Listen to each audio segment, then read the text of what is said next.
Hello and welcome back to the Medical Girl. In this video, we are going to discuss about BP801T Biostats and Research Methodology, Unit 2, Part 2, that is Parametric Test. So let's begin. Parametric Test ये test होता है जिसका model specify करता है certain conditions को about parameter of the population जिससे sample हम ले रहे हैं. ये हो सकता है T test, Z test, F test. इसके लिए जो ऑब्जर्वेशन है वो इंडिपेंडेंट होनी चाहिए, वो ली जानी चाहिए नॉर्मली डिस्ट्रीब्यूटेड पॉपुलेशन से. देन उनमें सेम वेरिएंस होनी चाहिए और जो वेरिएबल इन्वॉल्व होता है उसमें उसे मेजर करना चाहिए एटलीस्ट इन इंटरवल स्केल्स. जो क्वांटिटीज होती है जिसकी मीन, स्टैंडर्ड डेविएशन, प्रोपोर्शन, वो नॉर्मली यूज पैरामीटर होते हैं. देन टी टेस्ट को हम स्टूडेंट टेस्ट भी कहते हैं. ये one of the most widely used parametric test होता है. इसमें टेस्टिंग हाइपोथेसिस की जाती है जिसमें जो मीन होता है स्मॉल सैंपल का वो लिया जाता है नॉर्मली डिस्ट्रीब्यूटेड पॉपुलेशन से जब स्टैंडर्ड डेविएशन सैंपल की हमें पता नहीं होती.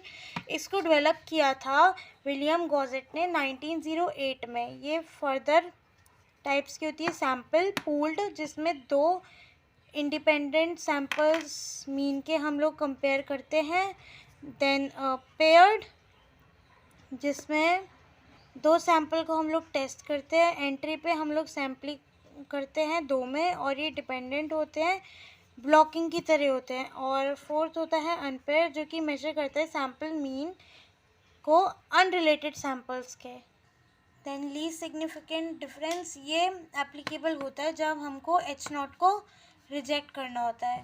और नेक्स्ट है एनालिसिस ऑफ वेरिएंस या फिर अनोवा. ये दो टाइप्स का होता है, वन और टू वे. जो वन वे होता है इसमें हम एक फैक्टर को कंसीडर करते हैं, रीजन को ऑब्जर्व करते हैं. टू वे में यूज़ करते हैं जब हमें डाटा को क्लासीफाई करना होता है दो फैक्टर्स के बेसिस पर. One way and two way ANOVA. तो सबसे पहले अनोवा होता है एनालिसिस ऑफ वेरिएशन. ये होता है एक hypothesis test in which we test the equality of three और more populations, that is simultaneously using variance.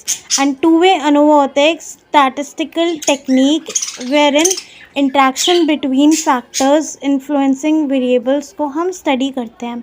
One way ANOVA में एक इंडिपेंडेंट वेरिएबल होता है और टू वे में टू. वन वे वाला कंपेयर करता है थ्री और more levels of one factor और टू वे में हम कंपेयर करते हैं effect of multiple level of two factors.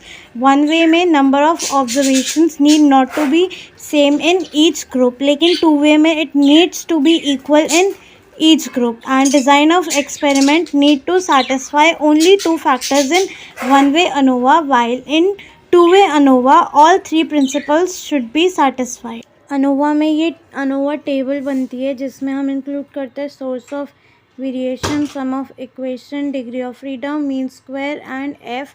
तो ये मैंने अपलोड कर दिए है ड्राइव पे, लिंक डिस्क्रिप्शन बॉक्स में अवेलेबल है. That's all for now. Thank you. We will soon meet with a new video. Till then, stay tuned.